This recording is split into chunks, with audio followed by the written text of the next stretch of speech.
in 48. So you don't know, but there's a lot of tension going on. And now when they're being attacked, they have no idea or they can believe that, the soldiers are coming to kill them. I mean, they don't know. And it's not like the Israelis came down from the helicopter, threw down ballots and said, we're coming in a force, do not resist us, we will fire it. They just came down those ropes, and the people, and to say that they had weapons, I mean, they're showing kitchen knives. Show me a cruise ship that doesn't have kitchen knives. Or binoculars. What kind of weapons are those? And then they have... Well, they're calling binoculars night vision, but expanding on that, a Arab member of the Israeli Knesset is on record, you've probably seen this, saying that Israel wanted high casualties to intimidate people from coming, but watching the video, and correct me if you think I'm wrong, it doesn't really look like that. It just looks like Laurel and Hardy, basically. Absolutely. You know what? There is no way, no legitimate government in Israel, and I don't care if they're right-wing or left-wing or center, would send people out to go kill them. And anybody who says that doesn't know what the hell they're talking about, because that would not happen, and nobody would ever dare even say Well, it wouldn't happen because it would be a PR disaster. Well, no, it wouldn't happen because that is not what Israelis are about. That's not, that's taking it to a degree that it's not there. All right, well, let me expand on that since you brought that up. What about the USS Liberty? 2 years ago, that they did declassify the NSA intercepts, that Israel was not being honest about why they attacked that ship. Well, let me tell you this about the Liberty. I was in the Navy. I was not in the Navy at the time that it happened. I can tell you categorically, okay, from my knowledge of the people who were involved at the time in the Israeli Navy, categorically, and you can see that I'm not somebody who goes out to defend Israel. Categorically, this was an accident. Now, there was a lot of screw-ups on the way. I have spoken to many people of the Liberty. I have said this again and again. There was an ambassador from Lebanon, an American ambassador in Lebanon, who said, and he was making a speech, and I was on the phone. I was on a remote, contact, and he said that he personally heard Israeli pilots talking to each other and saying that they recognized or they notified or they saw the flag that was being waved and that it's an American ship, and they said, doesn't matter, let's go attack anyway. And then I turned to him and I spoke to him in Hebrew, and he did not respond because he said he doesn't understand Hebrew. So I asked him, did you hear their voices saying that? Because you think the Israeli pilots were talking English just for you? And he kind of backed off, and he said, no, I read it in the transcripts. I said, but you just said you heard them in your own ears. And it went on and on. There's a lot of fabrication going on about that particular piece, but I can tell you categorically, knowing the people. I also know that the head of the Israeli Navy at the time was not found anywhere, and everybody was looking for him because they had the skunk on the radars, a skunk being an unidentified ship, and he was nowhere to be had because he was having an affair in the middle of the war. So, not everybody came out smelling well from that, but that was not a deliberate act. And the mistakes were, colossal.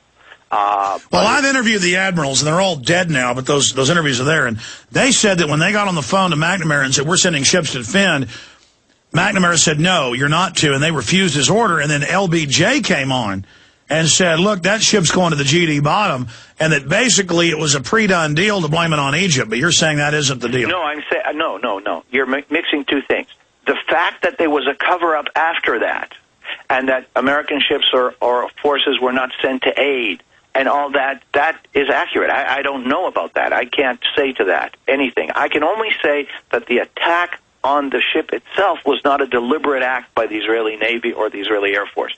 And nobody who fired at any point has known or admitted to know that it was. Well, how could torpedo boats not see an American flag? Well, because by the time the torpedo boats arrived, you're talking about there was smoke on board already. They called in the numbers that were on the side. They did not see the flag because the flag was being waved towards the planes. Now, this is all I can tell you. I mean, I can't get into a lot of detail about it because of the fact that I have not been there. But I know the people that were involved. And and on a personal level, this is completely on a personal. I can vouch for every one of them, knowing that none of the people I know would have opened fire on an American ship. Yeah, take it for what it's worth. Yeah, well, from my research, it looks like a live-action Gulf of Tonkin. I mean, again, I'm not... No, actually not. Now, where I find it hard to fathom, what I do find hard to fathom is the fact that the airplanes, the planes did not see the flag. Now, I don't know. Now, maybe a pilot was strafing and he saw the flag at the last minute and he doesn't want to admit it. That could have been the case. I don't know. I've seen the footage from the machine gun cameras, right? And when it passes over, you don't see any flag at that point. And in fact, that is available in the Israeli Navy book. I have a copy. No, I know. I've seen the footage on television, and it's a gray gun pod camera, and it's just you see a big black blob, but his eyes weren't shooting black and white film. Absolutely, I can't argue with that. So that's what I'm saying. I can tell you from the Navy standpoint, the people who were on board and were involved from the Navy side did not know what they were firing. Okay, well, that's your take on it. I don't want to burn up all of our time. No. Separately, you've written 2 books, and I remember one account about the Israelis, submarine jacking in to a Libyan communications facility and sending out false flag info that then got Reagan to send in the aardvarks and blow up Gaddafi's tents. Break that down for us and talk about your books. Well, okay, this was written in The Other Side of Deception, which is my second non-fictional book. And I described there what happened was there were Mossad units with the special forces that came in and installed a bounce-off device, which is kind of like it's a communication system that you can broadcast to it from some location. It then takes the communication that you've sent to it and will bounce it off as if it's coming from a source very close to where it's located. In fact, they put it in an apartment building, which was a block and a half or 2 blocks away, don't remember exactly, from the Libyan High Command. And they broadcast information in code that was then broken to say that they basically took responsibility, that the Libyans put responsibility on the Libyans for the Label attack where an American serviceman was killed.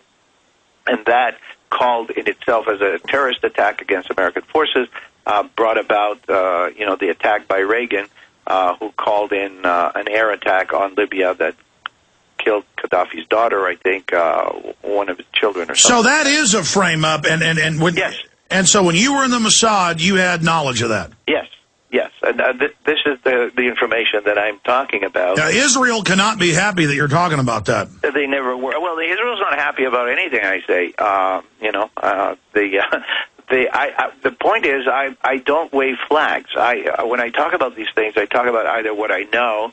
No, I understand. It sounds like you're saying you're a political atheist. What are some other interests? I mean, what made you get upset with the Mossad and critical? I mean, what are some of the other misdeeds? Well, what got me, I'm not a political atheist. I have a left leaning, and I admit that. And I think the Palestinians should have a state. Well, by political, I mean atheist, I mean you just try to analyze the facts you see. Yes, I do.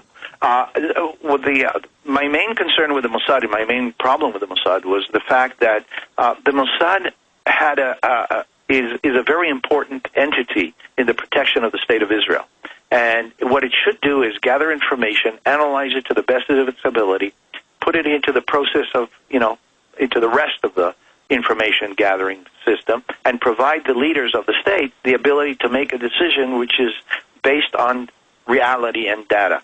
The information, the Mossad had a tendency to feel that, politicians come and go. We can't rely on them to make the proper decisions, so therefore we will tailor the information in a way that will cause about the results that we call for. You can't trust the Arabs. There's never going to be peace. The Palestinians have no intention. And it becomes a self-fulfilling prophecy. Yeah, all intelligence agencies have been caught doing that. Absolutely. But, not being a member of others, I can't complain about them. And I don't feel a responsibility that I need to. What type of missions did you mainly run? Mainly recruiting of agents to the difference between a case officer and an agent. With a lot of people mix it up. A case officer is a person who works in the field and makes contact with people of the enemy, turns them, and then sends them back into their own countries to gather information for you. That's what a case officer does, and that was my So job. you were like a spy master. Absolutely, yes. Well, yeah, in a way. It's more kind of a handler, and I was more on the side of the actual. And that's a point you made in the Washington Post that guaranteed Israeli intelligence is all over Turkey. They had people on probably all those ships. No question about that. In fact, the question that arises today about this, this screw-up is which intelligence was wrong here. If the Mossad did not provide the intelligence to the naval intelligence, then it's Mossad's fault. Well, stay there. Let's talk about that when we come back, and we'll take some phone calls.